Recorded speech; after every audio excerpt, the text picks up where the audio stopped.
بات ہے میلے اور عرس دا فرق ہے۔ اس دور دے اندر کچھ ایسے لوگ نے جڑے میلے تے نام تے جانے دوسرے عرصہ مجھے برا بلا کہندے نے، مزارات دے مطلب برا بلا سوچ دے نے۔ اس بات انسان اندازہ کرے میلہ اور عرس دے اندر فرق ہی ہے۔ میلہ اور عرس دے اندر فرق ہے۔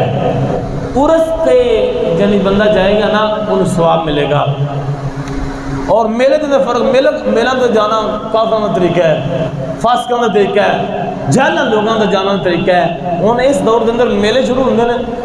میلے اور عرس دا فرق صرف ہے اولیاء کرام دا عرس ہوندا ہے، میلہ نہیں۔ اولیاء کرام دا کی ہوندا ہے؟ دوسرے بعد عقیدہ لوگ جنی اے میلے جہالیت دے کے لوگوں دی جہالیت دے کے سچے ولی دے متعلق بکواسات کرتے ہیں، سچے ولی دے متعلق جنی اس طرح دے لفظ بولتے ہیں جی دیکھو جی وہ ولی صاحب دے دربار تے جناب کتے نچ رہے ہیں، کتے کتے لڑائی ہو رہی ہے، جانوروں کی لڑائی ہو رہی ہے، یعنی ایسے لفظ بولنے غلط نہیں۔ یعنی اگر کوئی ایسا کام ہو رہا ہے غلط ہے، اسی کہڑے کہہ رہے ہیں کتے لڑائی صحیح ہے، جانوروں کی لڑائی غلط ہے۔ میلے اور عرس دا فرق اے وے کہ میلے تے جان گے وہ لوگ بعد عقیدہ لوگ جہل لوگ جان گے، عرس تے وہ لوگ جان گے جو عقیدہ سمجھنے والے نے، اللہ رسول منن والے۔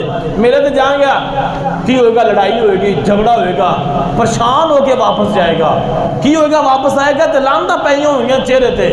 میلے تے جائے گا تے واپس آئے گا چہرے تے لانتا۔ تو عرس تے جائے گا نا پھر جائے گا بھی ایک قدم نے بدلے اللہ نیکی بھی عطا فرمائے گا، واپسی آئے گا چہرے تے رب دی رحمت دی بارش بھی ہو رہی ہوگی۔ یعنی میلے اور عرس دا فرق ہے۔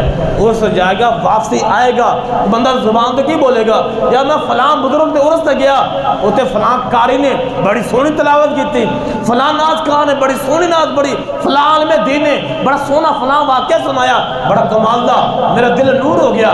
یعنی عرس تے جائے گا اللہ دی رحمت تے برسے گی، میلے تے جائے گا رب دے لعنت تے برسے۔ یعنی عرس اور میلے کے اندر فرق ہے۔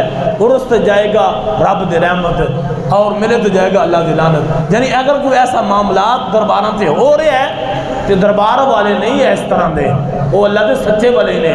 میں تو اگر اس طرح دا کام کر رہے ہیں میری تیری جہلیت ہے، میرے تیرے اندر کم علمی ہے کہ آپ اس طرح برا کام کر رہے ہیں۔ ابراہیم علیہ السلام